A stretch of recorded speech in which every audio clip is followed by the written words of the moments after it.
स्वागत है आप सभी का आपके YouTube चैनल फिजिक्स हब में। तो पिछले लेक्चर में हमने ये देखा कि रिफ्लेक्शन क्या होता है, उसके दो लॉज क्या होते हैं। तो इस लेक्चर में हम पढ़ेंगे कि टाइप्स ऑफ रिफ्लेक्शन, मतलब रिफ्लेक्शन कितनी तरह से होता है, कितने तरह का होता है। तो रिफ्लेक्शन दो तरह का होता है, एक रेगुलर रिफ्लेक्शन और दूसरा इर्रेगुलर रिफ्लेक्शन। तो अभी हम पढ़ेंगे regular reflection. When a parallel beam of light fall on a highly polished plane surface, the reflected beam will also parallel and unidirectional. तो रेगुलर रिफ्लेक्शन वो रिफ्लेक्शन होता है जिसमें अगर किसी सरफेस पर पैरेलल रेज आती हैं, फॉल होती हैं, तो वो रिफ्लेक्ट भी पैरेलल ही हो। मतलब कि पैरेलल आने वाली रेज का रिफ्लेक्शन अगर पैरेलल हो रहा है तो उस तरह के रिफ्लेक्शन को बोलते हैं रेगुलर रिफ्लेक्शन। इसका दूसरा नाम है स्पेक्युलर रिफ्लेक्शन। तो हम देखते हैं रेगुलर रिफ्लेक्शन ये रिफ्लेक्शन है जिसमें पैरेलल आने वाली सारी रेज रिफ्लेक्शन के बाद फिर से पैरेलल ही जा रही हैं। तो इस तरह के रिफ्लेक्शन को हम रेगुलर रिफ्लेक्शन बोलेंगे। तो अब हम देखेंगे irregular reflection. When a parallel beam of light fall on a rough surface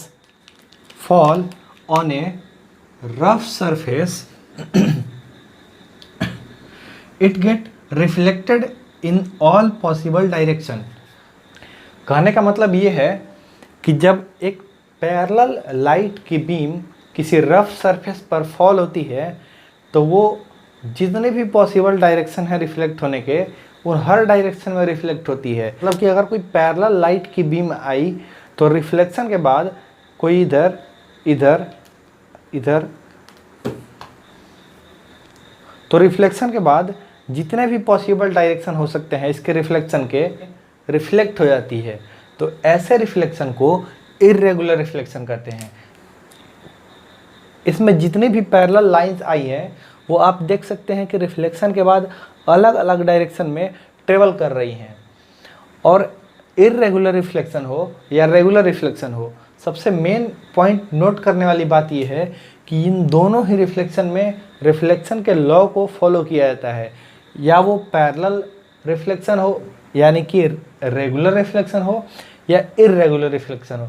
irregular reflection जितने भी रिफ्लेक्शंस हो रहे हैं वो पर्टिकुलर पॉइंट पर अपने लॉ ऑफ रिफ्लेक्शन को फॉलो कर रहे हैं। मतलब कि एंगल ऑफ इंसिडेंस और एंगल ऑफ रिफ्लेक्शन वहाँ बराबर हो रहा है। तो ये था टाइप्स ऑफ रिफ्लेक्शन। तो अब हम पढ़ते हैं ऑब्जेक्ट। ऑब्जेक्ट क्या कहलाता है? Anything which gives out light रे आइदर इट्स ऑन या रिफ्लेक्टेड इज कॉल्ड ऑब्जेक्ट। मतलब कि हर वो चीज़ जिसके पास या तो अपनी खुद की लाइट हो या लाइट को रिफ्लेक्ट करता हो उसे बोलेंगे ऑब्जेक्ट। जैसे कि ये बल्ब है, बल्ब भी एक ऑब्जेक्ट है, इसके पास अपनी खुद की लाइट है। ये मार्कर है, ये बल्ब के लाइट को रिफ्लेक्ट कर रहा है, इसलिए ये भी एक ऑब्जेक्ट है। तो ऑब्जेक्ट हर वो चीज़ है जो या तो खुद लाइट इमिट करता हो या लाइट को रिफ्लेक्ट करता हो। तो रियल ऑब्जेक्ट, तो ऑब्जेक्ट दो तरह के होते हैं, एक रियल ऑब्जेक्ट, दूसरा वर्चुअल ऑब्जेक्ट। रियल ऑब्जेक्ट क्या होता है? ऑल फिजिकल ऑब्जेक्ट या light source which either produce या scatter light rays is called real object. मतलब कि हर वो लाइट सोर्स या ऑब्जेक्ट जो खुद की लाइट रेज को प्रोड्यूस करे या स्कैटर करे उसे बोलते हैं रियल ऑब्जेक्ट। और दूसरा होता है virtual object, the object in which there is no any single point from which light rays appear to be coming. मतलब कि वर्चुअल ऑब्जेक्ट वैसा ऑब्जेक्ट होता है जिसमें एक भी ऐसा सिंगल पॉइंट नहीं होता है जिससे हमें लगे कि लाइट की रेज उससे आ रही है। वर्चुअल ऑब्जेक्ट बस लाइट को रिफ्लेक्ट करता है, ना कि इमिट करता है। और रियल ऑब्जेक्ट लाइट या लाइट की रेज को इमिट करता है। तो अब हम पढ़ेंगे इमेज, व्हाट इज इमेज। अभी हमने पढ़ा कि ऑब्जेक्ट क्या होता है, रियल ऑब्जेक्ट, वर्चुअल ऑब्जेक्ट। अब हम पढ़ेंगे इमेज क्या होता है, व्हाट इज इमेज। तो image, the point where reflected rays intersect is called image. Image क्या होता है, वो पॉइंट जहाँ पे रिफ्लेक्टेड रे इंटरसेक्ट करती हो उसे बोलते हैं इमेज। मतलब कि वैसा पॉइंट जहाँ पे दो या दो से ज़्यादा रिफ्लेक्टेड रे इंटरसेक्ट करती हो उसे बोलेंगे इमेज। इमेज दो तरह के होते हैं, रियल इमेज और वर्चुअल इमेज। रियल इमेज क्या होता है, a image which is formed when light rays after reflection actually intersect. तो रियल इमेज वो इमेज होता है जब लाइट की रिफ्लेक्टेड रेज एक्चुअल में किसी पॉइंट पर मिले तो बोलते हैं कि वहाँ पे रियल इमेज फॉर्म हुआ है। मतलब कि लाइट की रेज रिफ्लेक्शन के बाद किसी पॉइंट पर अगर एक्चुअली इंटरसेक्ट कर रही हैं तो उसे बोलते हैं उस पॉइंट पर रियल इमेज फॉर्म हो रहा है। और वर्चुअल इमेज क्या होता है कि a image which is formed when light ray after reflection do not actually intersect but appears to diverge from it. मतलब कि वो इमेज जहाँ पे लाइट की रेज रिफ्लेक्शन के बाद एक्चुअली इंटरसेक्ट नहीं हो रही हैं, लेकिन वो अपीयर्स हो रही है कि पीछे कहीं इंटरसेक्ट हो रही होगी। मतलब जैसे हम आपको बताते हैं कि ये दो लाइट की रेज हैं, अगर रियल इमेज हमें बनाना है तो ये दोनों लाइट की रेज जाके एक्चुअल में इंटरसेक्ट करेंगी। लेकिन अगर वही हमें वर्चुअल इमेज बनाना है तो ये दोनों लाइट की रेज ऐसे निकलेंगी और हमें लगेगा कि ये किसी पॉइंट पर इंटरसेक्ट कर रही होंगी। मतलब कि ये ऐसी डाइवर्जिंग रेज होंगी और हम इमेजिन करेंगे, मतलब कि ये डाइवर्जिंग रेज होंगी और हम इमेजिन करेंगे, मतलब कि ये दो डाइवर्जिंग रेज होंगी और हम इमेजिन करेंगे कि ये पीछे आकर कहीं पे किसी एक पॉइंट पे मीट कर रही होंगी। वैसा इमेज जिसमें लाइट के रिफ्लेक्टेड रेज एक्चुअली मीट नहीं होती हैं, एक्चुअली इंटरसेक्ट नहीं करती हैं, वो अपीयर्स होती हैं कि उस पॉइंट से डाइवर्ज हुई होगी, तो उस पॉइंट को बोलते हैं, उस इमेज को बोलते हैं वर्चुअल इमेज। तो जैसा कि हम देख सकते हैं इसमें जो रियल इमेज है वहाँ पे रिफ्लेक्टेड रेज कन्वर्ज हो रही हैं एक जगह पर एक पॉइंट पर रिफ्लेक्टेड रेज कन्वर्ज हो रही हैं, तो इसको बोलेंगे रियल इमेज। और इस फिगर में हम देख रहे हैं कि जो रेज हैं वो उस पॉइंट से डाइवर्ज होती हुई दिख रही हैं। मतलब कि रेज तो डाइवर्ज हो गई हैं और हमें सीम्स हो रहा है, हमें लग रहा है कि वो किसी पॉइंट पर पीछे मीट कर रही होंगी, तो इसको बोलेंगे वर्चुअल इमेज।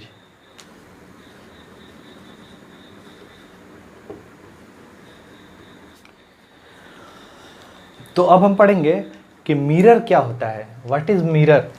मैं आपको दिखा दूं, ये एक मिरर है, ये एक प्लेन मिरर है जैसा कि आप देख रहे हैं। तो mirror, it is a highly polished surface which is quite smooth and capable of reflecting a huge fraction of light. तो मिरर एक ऐसा हाईली पॉलिश्ड सरफेस होता है जो बहुत ही स्मूथ और लाइट के रे को मैक्सिमम अमाउंट में रिफ्लेक्ट करने की कैपेबिलिटी रखता हो। मतलब कि 98 to 99% लाइट रिफ्लेक्ट करने की कैपेबिलिटी रखता है, उसे बोलते हैं मिरर। मिरर दो तरह के होते हैं, एक प्लेन मिरर, दूसरा होता है स्फेरिकल मिरर। तो अभी हम पढ़ेंगे plane mirror. It is plane glass surface polished on one side. तो ये एक प्लेन ग्लास का सरफेस होता है, हमने अभी प्लेन मिरर लिया हुआ है। ये एक प्लेन ग्लास का सरफेस होता है जिसका एक साइड पॉलिश्ड किया हुआ होता है। तो पॉलिश्ड कैसे करते हैं, अब हम आपको बताते हैं कि प्लेन मिरर बनता कैसे है। सबसे पहले एक कांच की पतली सी लेयर होती है, उसके जस्ट नीचे सिल्वरिंग किया जाता है, सिल्वर कोटिंग किया जाता है। इसके जस्ट नीचे ये सिल्वर की कोटिंग की जाती है इस पर। और ये सिल्वर की कोटिंग इसलिए की जाती है क्योंकि सिल्वर मेटल लाइट के रिफ्लेक्शन के लिए सबसे अच्छा मेटल माना जाता है। ये मैक्स ऑफ मैक्स लाइट को रिफ्लेक्ट कर देता है। इस सिल्वरिंग के बाद हम कोटिंग करते हैं।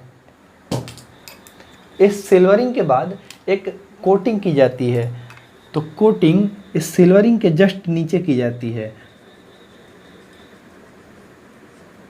तो इस तरह से एक प्लेन मिरर बनता है। सबसे पहले कांच की एक पतली लेयर होती है, उसके जस्ट नीचे सिल्वर की ये कोटिंग दिखती है हमें। ये जो हम अपना चेहरा देख पाते हैं, हम अपना चेहरा सिल्वर की कोटिंग में देखते हैं, क्योंकि सिल्वर की कोटिंग हमारे चेहरे से जाने वाली सारी लाइट को रिफ्लेक्ट करती है। और उसके जस्ट पीछे ये जो आप देख रहे हैं, ये होती है पॉलिश्ड। ये एक पॉलिश सरफेस होता है। तो अब हम देखते हैं स्फेरिकल मिरर क्या होता है। The mirror whose reflecting surface is made up of hollow glass sphere, मतलब कि वैसा मिरर जिसका रिफ्लेक्टिंग सरफेस प्लेन ना हो, उसका रिफ्लेक्टिंग सरफेस एक हॉलो ग्लास का पार्ट हो, उसे बोलते हैं स्फेरिकल मिरर। ये दो तरह का होता है, एक कॉनकेव मिरर, दूसरा कॉन्वेक्स मिरर। तो कॉनकेव मिरर क्या होता है? The mirror in which reflecting surface is toward the center of a sphere of which the mirror is a part। कहने का मतलब ये है कि वैसा मिरर जिसका रिफ्लेक्टिंग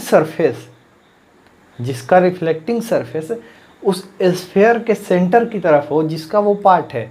ये सुनने में कॉम्प्लिकेटेड है, लेकिन मैं इसको एक डायग्राम के थ्रू समझा रहा हूँ कि अगर ये एक स्फेयर है जिसका ये मिरर एक पार्ट है, तो कॉनकेव मिरर वैसा मिरर होता है जिसका रिफ्लेक्टिंग सरफेस, ये हो गया पॉलिश्ड सरफेस और ये हो गया रिफ्लेक्टिंग सरफेस। तो जिसका रिफ्लेक्टिंग सरफेस उस मिरर के सेंटर के तरफ हो, तो वैसा मिरर जिसका रिफ्लेक्टिंग सरफेस उस मिरर के सेंटर के तरफ हो, उसे बोलते हैं कॉनकेव मिरर। और दूसरा मिरर है convex mirror. The mirror having reflecting surface away from the centre, मतलब कि वैसा मिरर जिसका रिफ्लेक्टिंग सरफेस उस स्फेयर के सेंटर से अवे हो, उसे बोलते हैं कॉन्वेक्स मिरर। इसको कैसे समझेंगे हम लोग कि अगर ये एक स्फेयर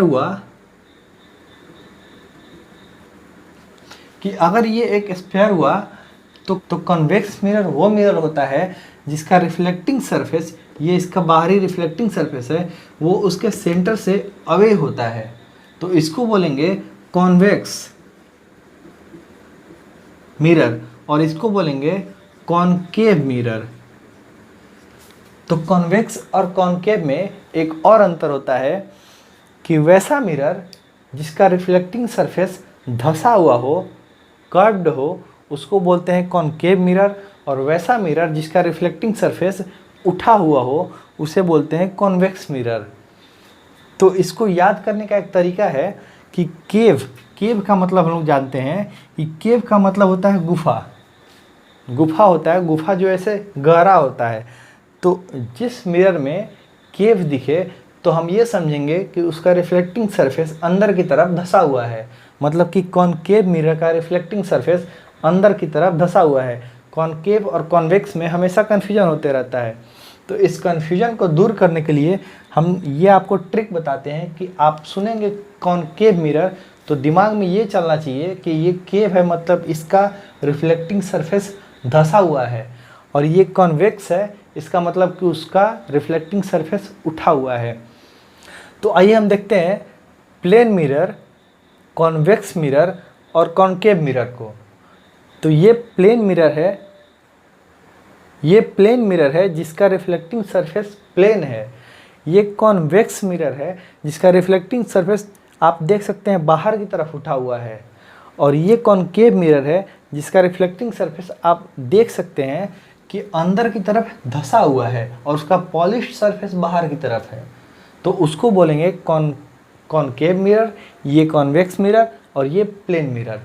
तो आज की वीडियो में बस हम इतना ही पढ़ते हैं। अगले वीडियो में हम देखेंगे कि रिफ्लेक्शन प्लेन मिरर के थ्रू कैसे होता है, उसमें जो इमेज फॉर्म होते हैं उसकी प्रॉपर्टी क्या होती है। इसके बाद हम पढ़ेंगे कि स्फेरिकल मिरर से रिफ्लेक्शन कैसे होता है, उसमें कुछ इंपॉर्टेंट टर्म्स है, उनको हम जानेंगे। तब तक के लिए धन्यवाद, मिलते हैं अगले लेक्चर में।